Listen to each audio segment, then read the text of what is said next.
Pemirsa, kericuhan saat sidang kasus pencemaran nama baik di Pengadilan Negeri Jakarta Utara memicu reaksi keras dari Mahkamah Agung. MA mengecam insiden tersebut dan memerintahkan Ketua PN Jakarta Utara untuk melaporkannya kepada aparat penegak hukum. Kericuhan pecah saat sidang kasus dugaan pencemaran nama baik terhadap Hotman Paris dengan terdakwa Rasman Arif Nasution di Pengadilan Negeri Jakarta Utara pada 6 Februari lalu. Rasman meluapkan emosinya kepada Hotman Paris yang duduk di kursi saksi. Rasman protes keras terhadap keputusan majelis hakim yang memutuskan sidang digelar secara tertutup. Dalam sidang ini, Hotman Paris merupakan saksi korban atas dugaan pencemaran nama baik yang dilakukan Rasman. Menyusul insiden ini, Mahkamah Agung mengambil sikap dan mengecam kericuhan di ruang sidang sebagai tindakan yang tidak pantas.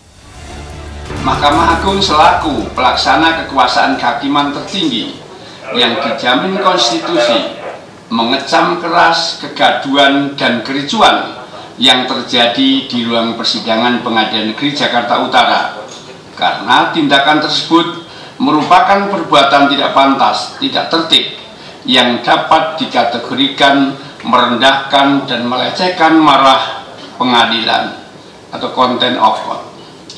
2. Mahkamah Agung tidak mentolerir siapapun pelakunya sehingga harus dimintai pertanggungjawaban menurut ketentuan hukum yang berlaku baik pidana ataupun etik.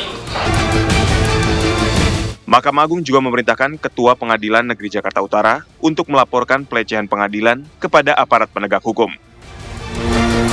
Mahkamah Agung akan memerintahkan kepada Ketua Pengadilan Negeri Jakarta Utara untuk melaporkan kejadian contempt of court tersebut kepada aparat penegak hukum dan sekaligus melaporkan oknum advokat tersebut kepada organisasi yang menaunginya dengan permintaan agar oknum tersebut ditindak tegas atas pelanggaran etik yang dilakukan.